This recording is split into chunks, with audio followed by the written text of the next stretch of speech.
And welcome to this edition of the Native News Update on this Monday, January 10th. I'm your host for today's program, Paul DeMain.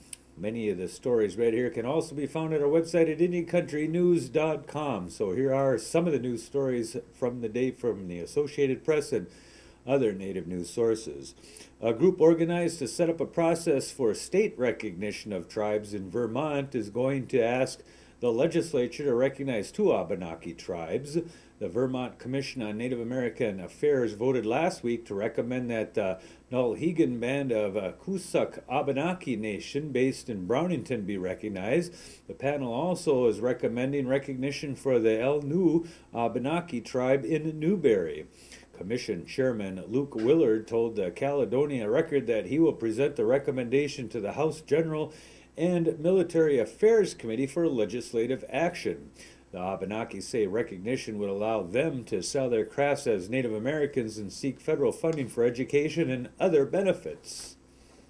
The U.S. Attorney's Office says a woman convicted of selling methamphetamine on the Gila River Indian community has been sentenced to 5 years in a federal prison.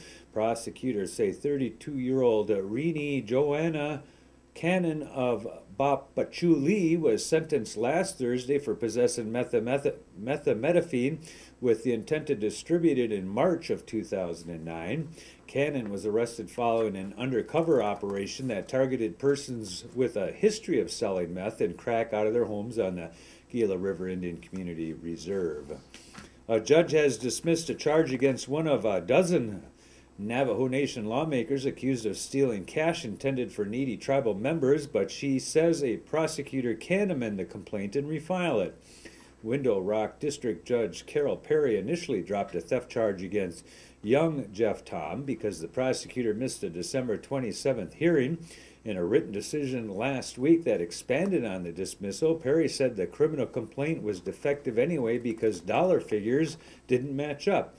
She dropped the charge without prejudice, meaning the prosecutors can refile it.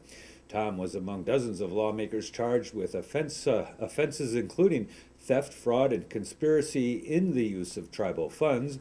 Prosecutors have alleged that 77 of the council's 88 lawmakers from 2010 and the incoming tribal president took a combined $1.9 million to benefit themselves and their families.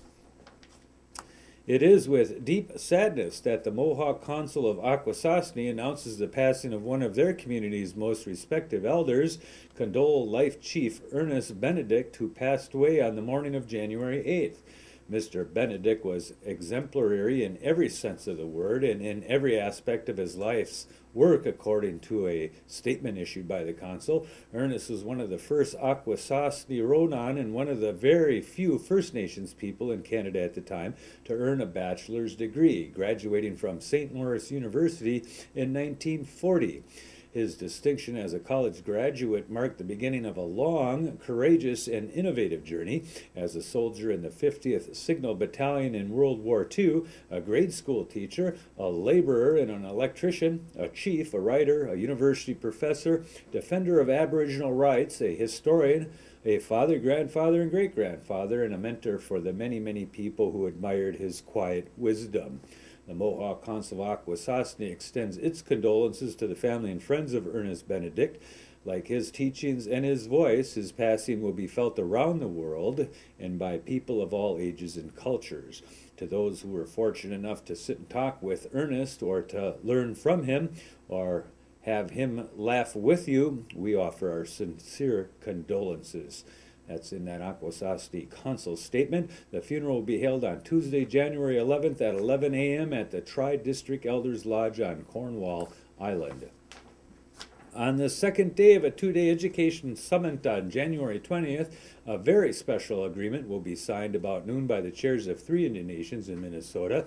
The event will be held at the Seven Clans Casino and Event Center on the Red Lake Reservation.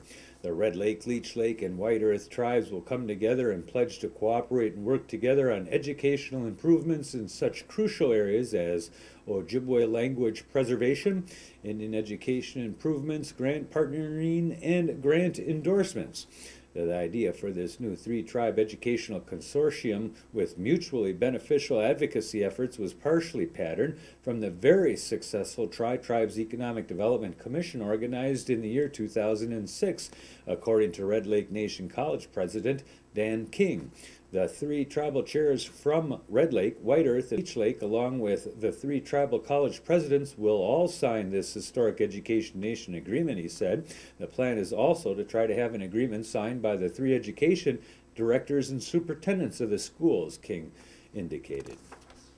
A Nation Within a Nation, Voices of the Oneidas in Wisconsin gathers first-person accounts, biographical essays, and scholars' investigations focusing on the period between 1900 and 1969.